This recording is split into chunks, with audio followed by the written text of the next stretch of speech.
Telling you all week that we would, as a channel and this show, be pushing very, very hard up to the 6th of June commemorations, the 80th anniversary of D-Day. And it's come to my attention that there are World War II veterans who would very much like to go to Normandy to take part in that commemoration, who simply haven't got the money to do it. And sadly, the British government doesn't help with things like this. Well, one man who's done an awful lot for World War II veterans is entrepreneur Johnny Gallagher. Johnny, you've raised money, you've given money yourself over the past to help World War II veteran charities. Now, this time, this is the taxi charity for military veterans, and those cab drivers will give of their time freely. But actually, to get people over there with carers, it's expensive, isn't it? Well, I found out today one of the people, Don, he's in a bad way at the minute, and he might even have to get an ambulance over there, so it's very expensive. Yeah. And obviously we don't know how many are going to make it, and there's people now that have seen the cause and more people want to join. So my goal is to raise £100,000, and like you said, I've always put my hand in my pocket. Yes. And because of some circumstances and things which I've mentioned in raising funds about how the veterans feel people have forgotten about them, for me, it's important for everybody, to, even if it's £1, £5, to donate and get these people back. Well, absolutely. And if you look at your screens now, folks, you will see the QR code, and you'll also see the taxi charity for military veterans. You can go online, you can donate directly to their website, you can actually download the QR code on your phone, and actually, we want to help as many people as possible who want to go back for that big anniversary. Well, I'm very pleased to be joined by Dorothea Barron. Dorothea, welcome. Hello. To the programme. Now, you're still a youngster. You haven't quite yet made your 100th birthday, have you? No, it'll be in October. Right, well, I hope it'll be a very good party. Now, you were a Wren. Yes. During the war, serving on HMS Phoenicia. And no, not serving on. Oh, no, but it was just a code name for anybody in the Wrens. What was interesting about D-Day was I learnt that you were teaching people how to use semaphore, because they were going into a battle situation, radio communications, telephone lines get cut. And I bet a lot of our viewers don't know what semaphore actually is. So explain. Do I look at you or do I... Just look at me, please. Yes. You? Yes, yes. Yes. It's a means of communication using two... oh, good heavens. Flags, basically. Flags yeah. in your hands. Yep.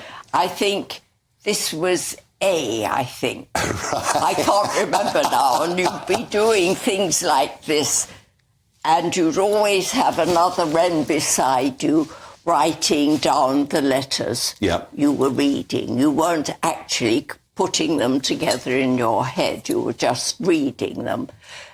And we did semaphore in daylight, and sometimes on a sunny day we'd be in the bright sunlight trying to read, and also we were doing Morse code and trying to read a little flashing light in bright sunlight was very bad for the eyes, which is why my eyes aren't very good at the moment. No, well, I mean, I'm afraid that was the price that you paid for what you did. Willingly. Willingly. Yes. And no, I mean, clearly we were sending people into a very dangerous battle situation on the ground, and the more training they had, the more skills they had. And, of course, any other method of communication could be intercepted. Yes, and I've got here the 1937 signal card, which I'm sure you memorised cover to cover. I did at the time. There are all the flags there for those that are watching. When D-Day happened, you know, and you learnt the first news within 24, 48 hours, what was the feeling in the country? Was it a feeling that this really was going to be? Well, I was travelling down from Scotland because that's where we had been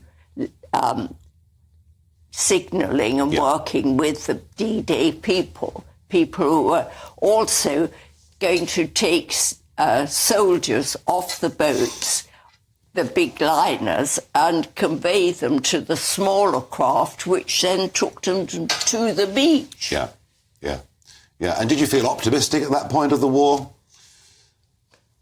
I don't think there'd been a turning point. The turning point, of course, was going in. Yeah, yeah. No, remarkable. Going into France. Then we felt it. We're on our way. Yes, we're coming in, we're getting back.